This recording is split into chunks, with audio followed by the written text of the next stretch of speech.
এবারে কিন্তু বেরিয়ে এসে একটা বড় সহজ। দর্শক, ব্রেকিং নিউজ।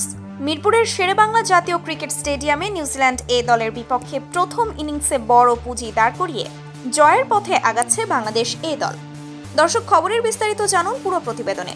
দর্শক, আজ দ্বিতীয় টেস্টে প্রথমে টসে ব্যাটিং করার সিদ্ধান্ত নেয় বাংলাদেশ। প্রথমে ব্যাটিংয়ে ওপেনার নাঈম শেখের 82 রানের ইনিংসের পর এনামুল হক বিজয় 48 রানের মাথায় ফিরলেও এরপর 50-র দেখা পেয়েছেন সাইফ হাসান, যদিও তিনি 50-র পরেই বিদায় নিয়েছেন।